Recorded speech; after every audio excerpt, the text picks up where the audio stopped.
The kegs are full and the Del Riata is open for business. And what do we have here? What? Only the biggest, sexiest, craziest Lost Girl fans in the world.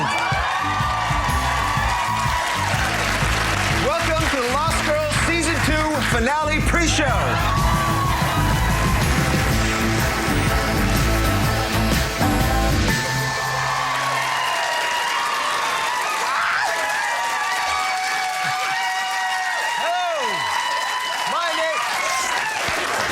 My name is Steve Cochran. I'm one of the writers for Lost Girl, and I'll be your host for this evening. First, can I ask you guys a question? Is anyone here at all excited to meet the cast today? Excellent, excellent, excellent. Now, they couldn't make it. No, I'm joking. No, they're all upstairs. They're in the building. In less than an hour from this very moment, Bo and company will face off against the all-powerful Garuda in an epic battle for the ages. But first, why don't we take a moment here to meet some of these lovely, gorgeous people here in the audience. These fans have gone the extra mile to be here today, and they sent him some great stuff, some contest winners. Let's take a minute to meet some of them right now. You sent in this beautiful picture of you with these crazy fey eyes.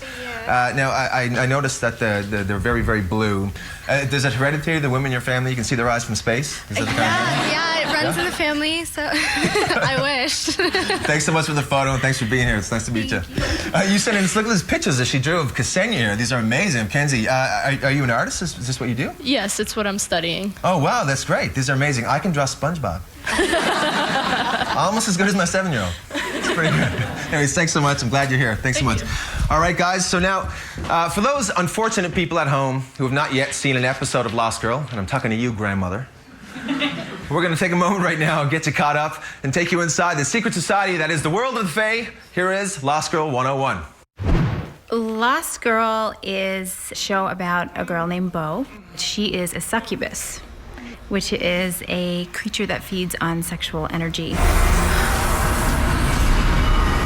Season 1 opens with Bo saving Kenzie's life. I was able to somewhere safe. They meet in this kind of crazy set of circumstances where they have to help each other. You are definitely the toughest kid on this playground. I play a fella named Dyson, who is a shapeshifter. The secret society is a world that is inhabited by what we call Fae. We pull from lots of different sort of superstitious, mystical backgrounds from all sorts of different cultures around the world. Well, I play Dr. Lauren Lewis, and I work for the Light Fae. Based on your feeding signature, just say it. You're a succubus. So there's a love triangle with Bo and Dyson and Lauren, and there's all kinds of sacrifices made by both Dyson and Lauren. You need all of the strength you can get, so take some of mine. Want to kill you? Just kiss me. There's a lot of really fun elements to the show. It's a supernatural world that sort of is really vast, but I think people connect to their relationships because those relationships are really human, even though most of us aren't human. Oh, you are the Kenziest Kinzie ever.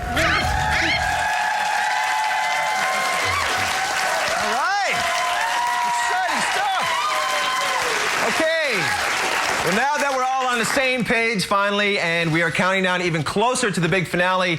But first, what would Lost Girl be without its Lost Girl? Here's a look at the sexy succubus that we all know and love. Bo, have you thought this through? No, but it's the only way I heal. I don't usually have trouble wrapping my mouth around things, but something about that sentence makes me horny. All right, and here she is, the unaligned Fae of the hour, everyone's favorite succubus, the Lost Girl, the pride of Fredericton, New Brunswick, Anna Silk, everybody! Good to see you.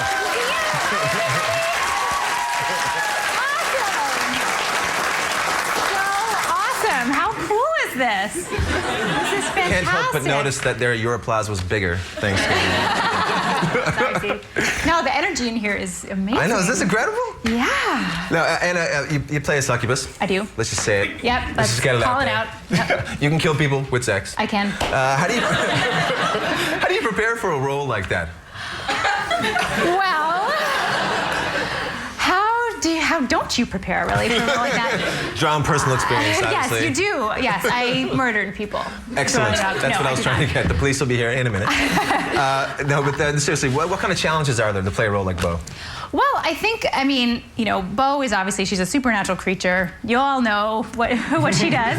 But I think to prepare to play Bo, you really have to identify with the human side of her. And that's what I play. You can't really play a succubus. I am a succubus. Right. So, but I sort of look at the human side of her and the relationships that she has on the show. So yeah, the sexual part of it, you just have to go for it. Yeah, I guess so, right? There's no way around it. You just have to go for it. One of the biggest compliments I always hear about this show is that it's so sex positive. Yeah. It's like there's not really any labels. The sexual orientation thing doesn't really matter. It's just about choosing who you choose to love. Yeah. How big is that? How big important is that message for you when playing Bo? Oh, I think it's really important. I think it's one of the things I'm most proud of on the show. I love that here's this leading female character who loves who she loves. Right. It's who she is. It's what she is. There's no apology about it. There's no questioning about it. She questions a lot of other stuff.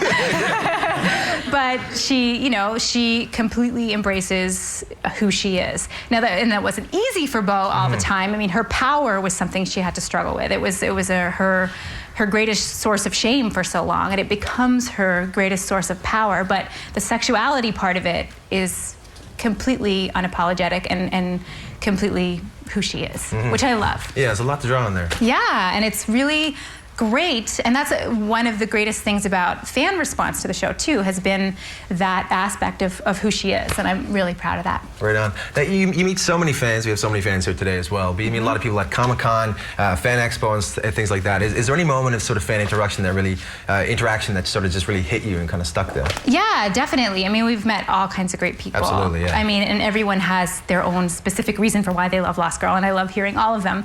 But we had one girl last year at Fan Expo who wanted to speak to Zoe and I, Zoe who plays Lauren so wonderfully. And she sort of came up to us, and she was nervous and pretty emotional, and really wanted to share with us that it was because of the relationship that we had on the show that she was able to come out to her mom. Wow. And we were speechless, and also just really happy that there's a role model out there for her at that time, which I think it's incredible. Yeah. It's more beautiful than the birth of my kids. We have an audience question here for you now. Sure. I'm just going to go to it. Oh. Hi. That's Hi. Oh, hello. Just as we've come to the end of season 2 and looking back at how is the biggest way that Bo's changed your life, or getting to know her, playing her, this whole experience? Well, I definitely learned from Bo. I think, ultimately I am Bo, but I have to sort of add a few layers to myself to play Bo. She's incredibly confident, which is something that I've learned from her. No matter what she has to do, no matter how scared she is, she does it. She stands up and she does it, which I think is something everyone can relate to. I can relate to it. I'm scared a lot of the time, and you just have to kind of go for it. And that's something I definitely have learned from her. And, I like to think that she learns from me a little bit too. Excellent. All right, Anna Silk, everybody. Don't go away. There's a lot more Anna on the show, and plus our own Big Bad Wolf is coming up after the break as we keep counting down to the big Lost Girl Season 2 finale.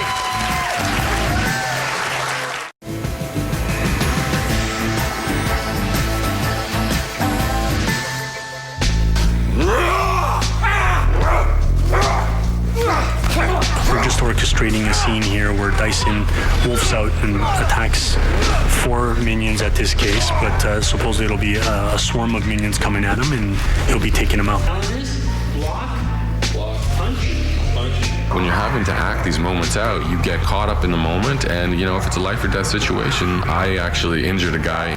We had to do a headbutt gag, and we're supposed to clear, beside our heads, and we did for every take except for this one, and I connected with this guy, and he got the hard part of my head, and I got the soft part of his eye, so it didn't hurt me, but I saw him glaze. They really work to my strengths. They take what they know I can do well, and they sort of make that really work. And that's kind of how we found Beau's fighting style, which is kind of to use, she's really strong, but she's not really an expert fighter. She's strong and she's smart and she's capable, so she kind of just takes whatever's around her and uses it to her advantage. Anyone who's ever had a hit show knows you're only there because you got great fans, and no one greater than this guy right here. You know him on Twitter as Faye Anonymous. Here he is, Kurt Bennett, everybody. Kurt, you've been so active in social media with this show right from the get-go. What is it about Lost Girl that just resonates so big with you? I love the characters. I love the story. It's such a big world out there. There's even more out there than the characters that we see even. Mm-hmm. There's so much more out there that we could be explored eventually, spin-offs, who knows? Well, also, we're like minutes from the big finale. You excited? Definitely. Any predictions? Wow. I'd rather not try and make a fool of myself. Yeah, I'm not doing so well with that one. Do you mind if I get a picture with you? Sure. All right. That's a good one. All right, man. Kurt Bennett, everybody. Thanks for being here, man. Well, what do you call a cop who can sniff out evil, has served the one and only Blood King, and knocked the boots with Jane Austen before leaving England? You'd call him Lucky first, but we call him Dyson. When a wolf mates, he mates for life. What the hell are you? You're a policeman who's also his own police dog. Kicking it in the wolf man.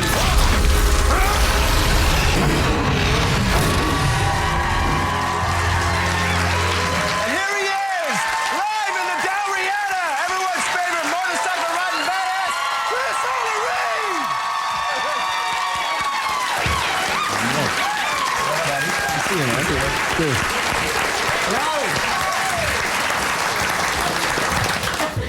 Chris, so glad you're here, man. Me too. It's good to see you.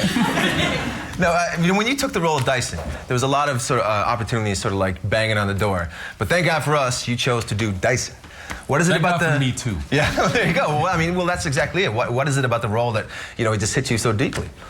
Well, it wasn't just the role. I mean, Dyson's a great character to play. There's lots of interesting things that you usually don't get to play on characters. He's 1,000 years old, he's a different species.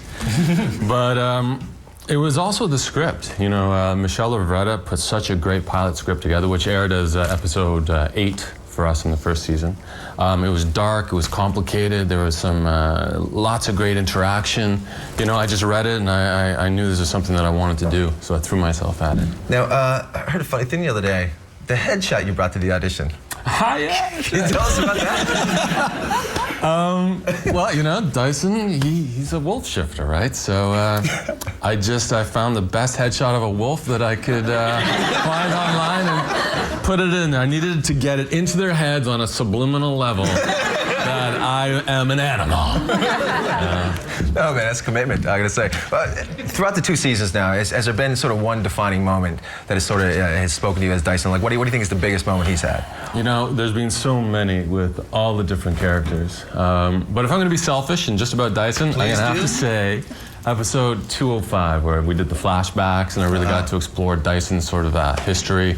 Broke a little bit of the Scottish brogue, Got to play around, did a little bit of Braveheart running through the woods. Nice. That was fun. Did it bother you at all that I was your ab double all season? Not at all. No. In fact, I'm hoping you're going to be my butt double in season 3. Yeah, everyone else is too, really. Yeah. All right, well, now we have an audience question coming up for Dyson. Hi, my name's Chloe. I'm just wondering if there's a part or quality in the wolf that you think we should all aspire to. That's a great question, because it's a lot of things that I drew on for creating Dyson. There's the mates for life, which was not to like... That wasn't my fault.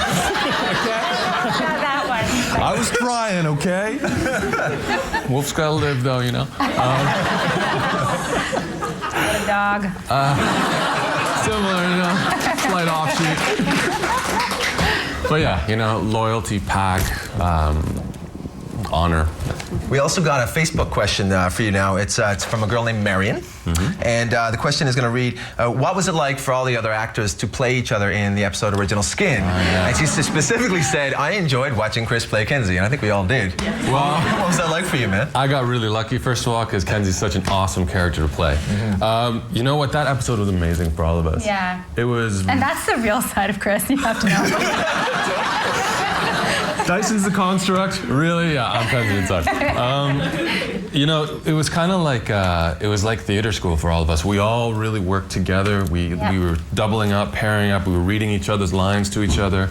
And what was awesome also is we were shooting here for the most part, so we could really like focus in, help each other. Honestly, we were videotaping each other doing the opposite scenes with our like iPads and watching it back. It was a lot of fun. No, it was like acting camp or something. Totally. All of us were here for 6 days in this room pretty much. And such a fun episode. Yeah. Mr. Chris Holder-Reid, everybody. Don't go away. More after the break, including everyone's favorite partner in petty larceny, the queen of the quips, Miss Ksenia Solo.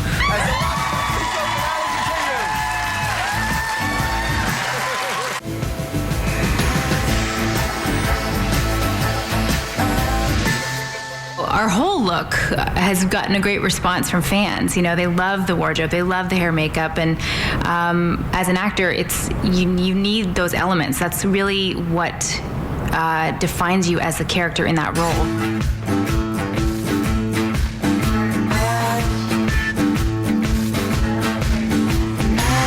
On an episode, I get the script, then I have about 6 days to get the whole show up and running, designed and made, and it would not be possible if I didn't have an absolutely amazing team. The way she looks is everything. If I just, you know, came to work and did not look like this, I could not play the character I played. In Anne's case, she has to dress people in one episode for 4 or 5 days. So every outfit has to change. And when we have a stunt guy, we have to be prepared to rip the clothes to get them all bloody. So she has to have 4 or 5 versions so that we can attack somebody, rip their clothes, get blood on it, and then 10 minutes later, make them look like that never happened. Russo had his man Friday. Don Quixote had Sancho Panza. And Bo, well, Bo has probably the most interesting partner in history. There's no one quite like Kinzie. Kinzie. Kinzie. You can freaking control people by touch and not in a creepy hand job way. Lisa, may I have some beverage?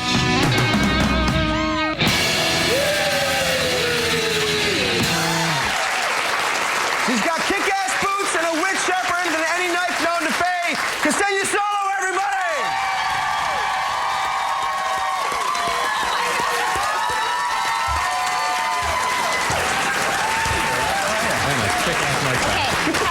Gracefully get on here. Okay, wait. Okay. All right. Now, first off, Ksenia, I'd like to start with a real serious question. Hard one. Okay.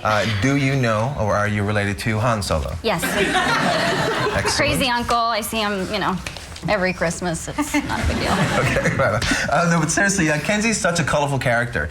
You know, you get into so many amazing situations. You're a thief.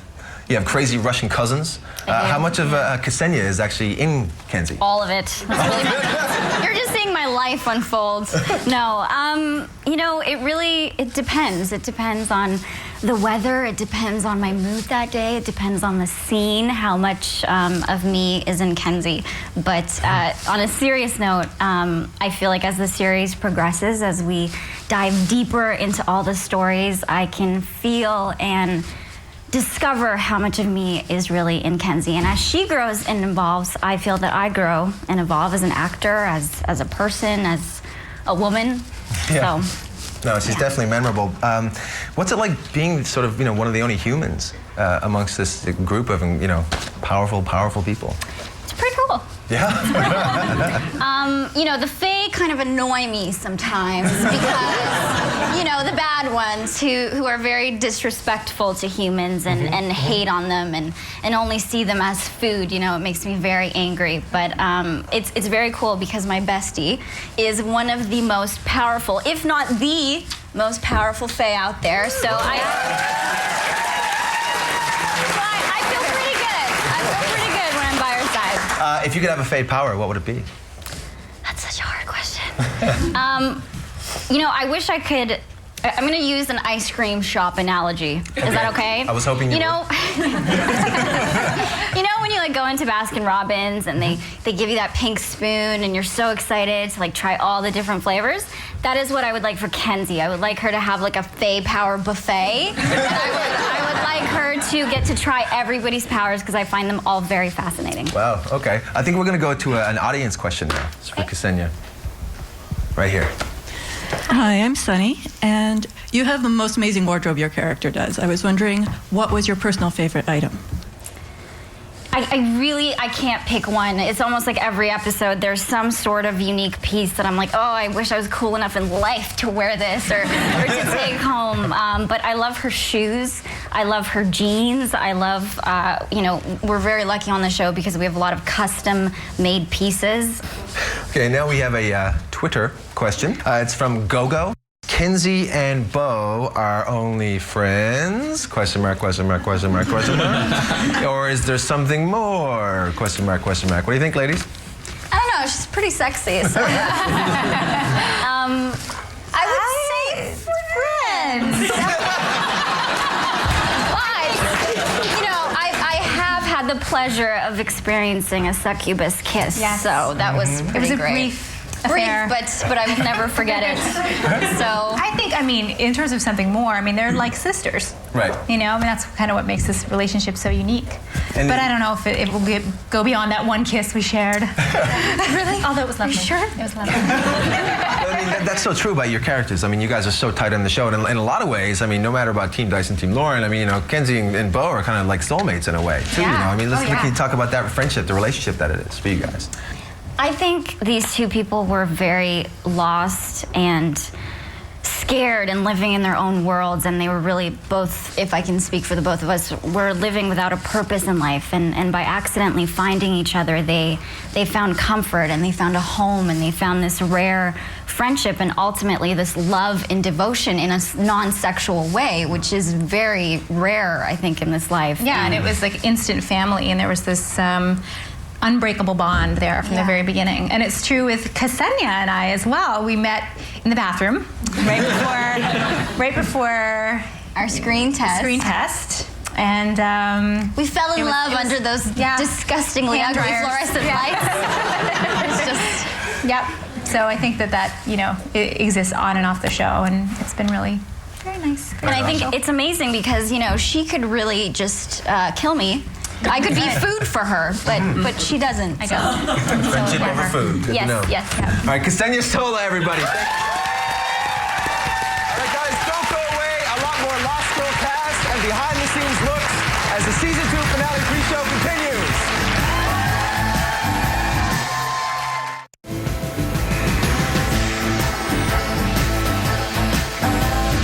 Our sets are built by Ian Brock, who does an absolutely amazing job because he has to take a paragraph describing an environment that we want to shoot, and he has to turn it into what you've seen. You get to walk on to a set that is this insane asylum or an abattoir or something really sort of dark, and you get to bring the story to life in a real setting. They're incredible. When you are able to live your character or inhabit a character that's within an environment that feels real, it really helps you with really getting into character and into the moment of what you're having to do. One of the challenges of each day for me is as we deliver a new set to the cast is to have that wow factor when they come in and they're all blown away. And they've seen this every day. They get to be able to have them come in and go, yeah, I get it. This is great. And that actually is just really exciting to see how they can work with the set once they see what's there for them each day. It's like a big surprise. Everyone's still excited? Glad you're here. Well, it's my privilege now to introduce the man who's the reason why we're all here, the guy that fought to get this show on TV so you guys could have something to be here and cheer about, the executive producer of Lost Girl, Mr. Jay Firestone. This is fun. Yeah, I know. Isn't it great? Yeah, it's a riot. I'm enjoying this. I gotta say, one of the things that, for me when I started working with you, what makes it so fun is you're so enthusiastic about the show. You love it so much. You know it inside out.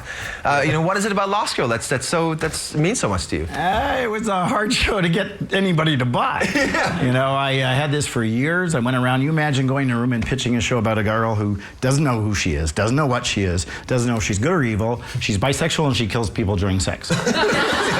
You get the weirdest looks from everybody, everywhere you go, and everybody thinks you're crazy. But eventually, we got Showcase, and they've been great. I mean, this show shows you. Right? Absolutely, yeah, no. Actually, yes. Canadian television.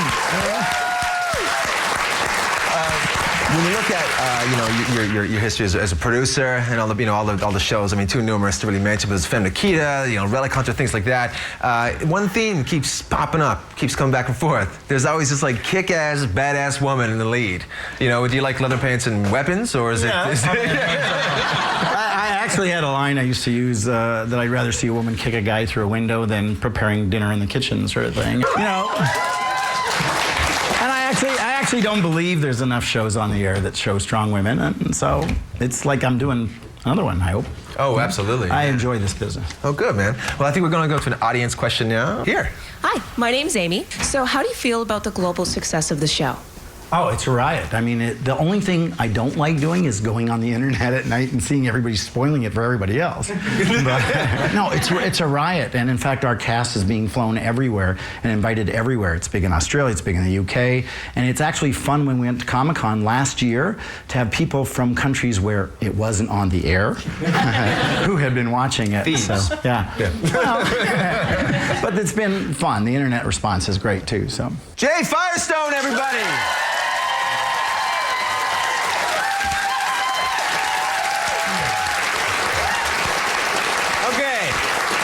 So what do you get when you take a siren, the Blood King, and a heavy eyelined Mesmer and put them together? One of the strangest video packs I've ever seen in my entire life. Roll it. Looky, looky, looky, Lou. I know things about you and about your mother. The glaive is gonna make garters out of my tender bits. But at this way station, it's actually a 3 ass whooping minimum. Humans are for feeding off of, not wearing. All it'll take is a transluminal migration circle. Spark me up. The Blood King, Rick Allen, Detective Hale, Casey Collins, and the Newman, DeBose, Seinfeld, Vex, Mr. Paul Amos.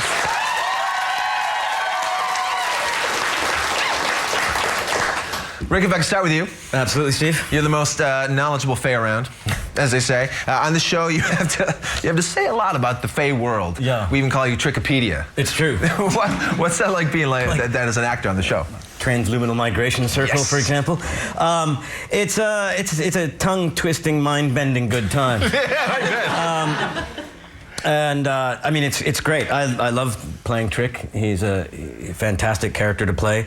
You guys write some amazing phrases for me and words that occasionally change in the last seconds, and then I have to wrap my mouth around another line or another word.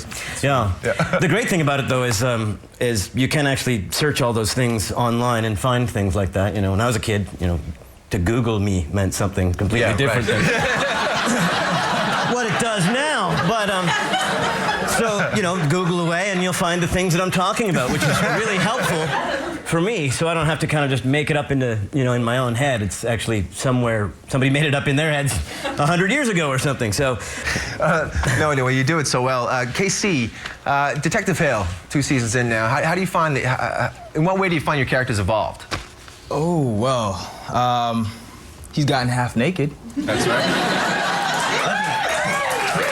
That's when you know you've almost made it. Yeah, that's right. Yeah. But, he's becoming an individual, a leader. Not that he was ever a follower, but he was just loyal to a fault. Yeah. And he's kind of put his foot down and said, hey, you know what? This is me. Right on. Paul, now you play Vex. Yes, I do. He's a sweetheart. Of sorts. How fun is it to play a villain like him? Oh, I mean, it's great. I get whipped by a dominatrix, I get vice clamps on my nipples, and I get kicked in the face with a football. Sorry, soccer ball. Soccer ball. I mean, it's as much fun as sort of, I don't know, watching the Goonies for the first time or something. Shout out to the Goonies. It's just, he has such a great sense of adventure as a character. Everything is fun. He's up for anything. There's no holds barred. And I get to go into work every day and wear really tight leather trousers and basically take the mickey out of these guys all day. It's the perfect job. Excellent, man. Well, you do it well. We're going to take an audience question now. And we are... Your character provides a sort of a mentoring, fatherly, wise figure. Does any of that bleed out onto the set among your colleagues? Yeah,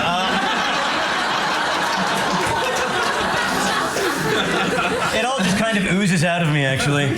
I often tell the cast to chew with their mouth closed and to chew their food well. You know, I tie them to each other so they don't wander off. Things like that. We also have a Facebook question. It's from Lori. And the question is, will Hale and Kinzie ever hook up? What do you think, Casey? That question. That one, yeah. Well, from Casey's perspective, I don't know. You know, from Hale's perspective, you wish.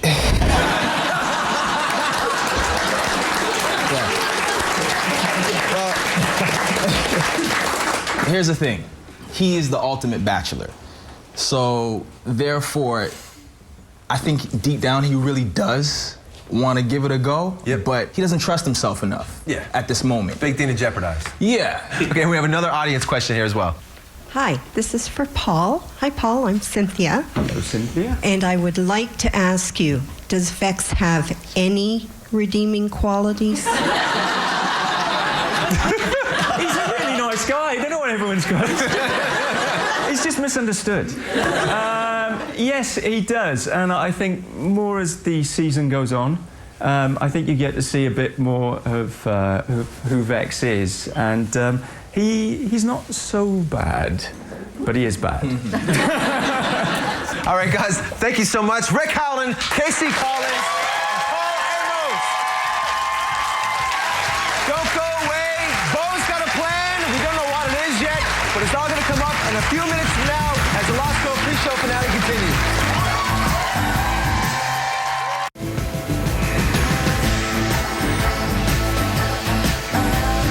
The prop department is responsible for anything an actor handles. Our props people, they have a challenge every time because we want a prop that's authentic. So when we go back in time 100 years and we need weapons and we need shields and we need mysterious music boxes or whatever we need, they have to research it. They have to find something, and this is tough. We don't have a generic sort of look. None of our objects are like a usual, or very few are like, you know, standard police issue, this or that. They're all created from Fae, or they have supernatural abilities, the weapons or the items that we're dealing with. I like to think that my props help the actors, that it's part of their world, and that they can be comfortable and rely on their props. And when they're happy with their props, I'm really happy.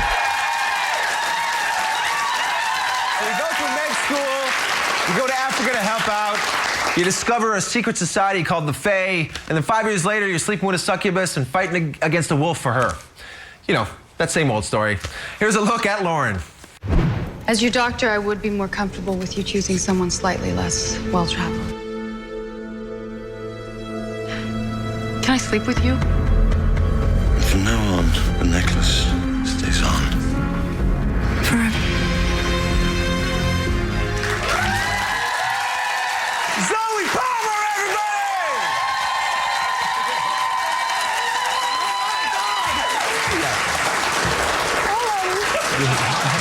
It's so good to see you. You too. Again. It's been so long. I know. Oh my God, you look different. Thank you.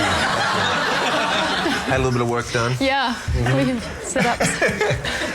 Zoe, one of the things I love working with you is because you're so versatile. And, you know, as a writer, we can basically put you in any situation and you're going to give us exactly what we wanted. As an actor, you know, what are the things that you really like playing? I like playing sort of crazy people. Like they're off kilter, or a little bit socially awkward, or a little bit sort of OCD, or... OCD, yeah? Yeah, Okay. I do. Okay. I think Lauren's a bit OCD. Mm-hmm. Well, she's a doctor. I think she has like a cupboard of soap. Right. Like just one cupboard, Just one and cupboard. all it has in it is soap. And they're all labeled days of the week, that That's kind right. of thing. She uses it once, throws it out. Is there one defining moment for the Lauren, character of Lauren? There's been a lot, but anything that really sticks with you? I think probably like when she finally told Beau that why she was so indebted to the ash. I think that was probably the big sort of, just like for her to be able to express to Beau that there was a real reason that she behaved like a lunatic for so long. 2 seasons have passed. How do you find Lauren has evolved over that time? I think just her confidence. I think that like we met her as a really submissive character and somebody who was also sort of really mysterious, and we didn't know if she was good or bad or really loved Beau or didn't, and I think that she's kind of evolved into somebody that has a little more confidence. She's a bit more assertive. You know? What kinds of things would you like to see Lauren do in the future? Yeah? What kinds of things do I want to see her do? I think she should climb a mountain. I think it's an excellent idea. I also think she should take an audience question. She should do that as well. Okay. An audience question here for you now. Hi. So you play such a kind character. I was just wondering if you thought Lauren has a dark side at all? Yeah, you should ask Beau. Yeah. I don't know. Yeah, I think I sort of feel like, you know, she's a human being, and so I think that she is capable of a lot. And I think that Lauren is a really committed, loyal, determined person, and I think that she would go to all kinds of great lengths for something or someone she believed in, even if those lengths were dark. Zoe Palmer, everybody. Well, as we all know, Beau is a lovely, inspirational character, but she has one problem with one fundamental issue, and that is making a choice, especially when it comes to love. There's this whole friends with benefits thing that I have heard so much about. Hey, stranger. Hey, like a threesome. What about me right now? I love me some Beau, but she's got to end the juggling act. Once again, Anna Still, Chris Holden-Reed, and Zoe Palmer.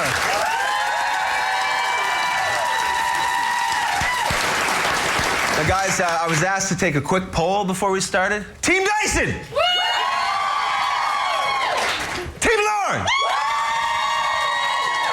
Team Steve! Okay, Anna, I'm going to start with you. Okay. What attracts Beau to both Dyson and Lauren? Gosh, I mean, sorry, I'll get it right, Zoe, I promise. No, I mean, look, what cannot attract her to these people? I mean, you know, with Dyson, Beau meets Dyson right away, and there's an instant trust there, you know, and he's so super sexy, yeah. But besides that, there's an instant trust. There is. She just trusts him from the very beginning. So, you know, and there's an attraction there. And I think with Lauren, I mean, I think she feels, you know, there's an instant attraction as well with the lovely Miss Zoe Palmer, but she knows that there's more there than just that initial meeting. So I think she's curious to see more. And certainly does. An The more onion. she sees. Yeah. Peel back the layers. Yeah. Lauren, Zoe. Hello. Hi. Why should Beau pick you? Well, just the lack of facial hair, I'm sure. I think. I'm gonna have to agree. I've had to make out with men in the past too, and don't know how you do it. That's it. That's all I have. Just a fake. There's nothing else to offer. All right. Okay. Why should Beau pick Dyson? Yes. I make an excellent foot warmer. As Anna will attest, I do give a good massage. That's true. I do, but you know, so can Zoe. What? Are we foretelling? I don't even know if you should pick Dyson, to be honest. Who knows? Let's see what season 3 brings us, shall we? Okay, all right, very good. So, non-committal and facial hair. That's where we are. Okay, we're moving on to an audience question here now. This one's for Zoe. You seem to have an amazing sense of humor, and I'm wondering if you pull any pranks on set. Never, absolutely never. I'm not a prankster. I goof around quite a bit, though. I do mess around. She's the driest sense of humor, as you can probably tell. And it's hard sometimes for me because she, you know, we can laugh and then they call action and she just pulls it together and I can't. So there's lots of shoulders shaking on her close-ups where I'm We've had laughing. so many takes, though. Yeah. Like, there are so many takes, if you watch closely, where we are fully just, like, laughing throughout the whole scene. I don't know. There was one scene that they just bailed They gave up on They us. gave up. It was right there. We were right over there. Yeah, they At stopped. the bar. They're like, oh, we have enough. Cut. Let's move on. Like, it was like take 35, and they were like, seriously, please. And we were like, no, we got it. We fully got it. This is not good behavior, by the way. No, this is not. Two professionals, ladies and gentlemen. And they gave up and moved on. Yeah. Yep. Because she is that funny. I think we're going to go to another audience question here now. Another question to Zoe. Regarding the love triangle, if you could pick anybody else to bring into it, who would it be? You.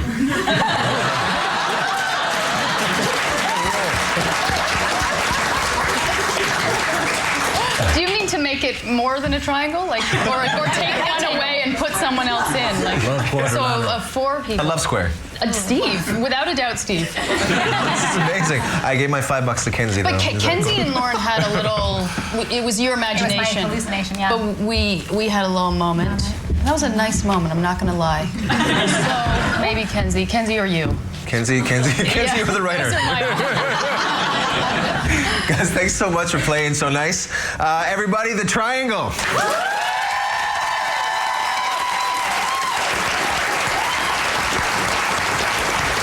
Well, things are certainly heating up here as we count down and we keep going in the Lost Girls Season 2 pre-show finale.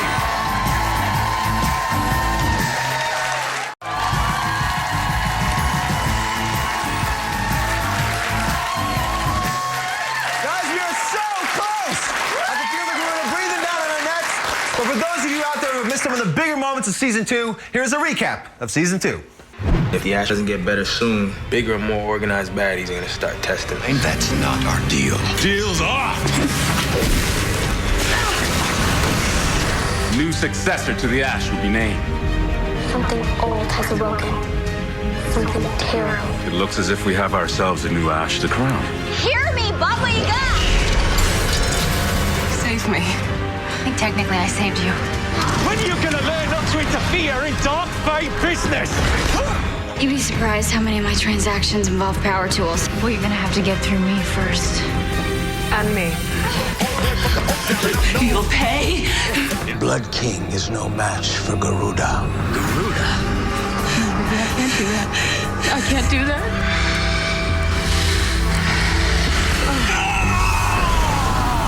I will strike down the Garuda. What? It's been foretold.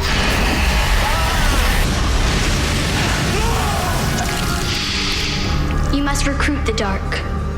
One whose abilities rival your own. I'd like to introduce you to the newest member of our army. Bo? I may be the champion, but I can't do this alone.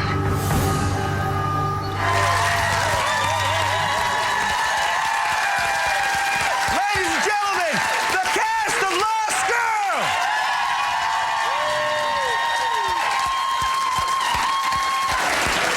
Well, guys, the finale is almost upon us. The Garuda's on his way. Chris, Casey, take off your shirts. Ab off. It's the only way to stop the Garuda. Chris, first. I need some airbrushing, quick, let's. All right, fine. No Hey, shirts. what it's about fine. Paul? Paul, take off your shirt. He'll actually do it. Guys, no, seriously, I want to say a big thank you to all the fans that came out here today. Thank you so much for being such an amazing crowd. And again, thank you guys for being here. We're seconds away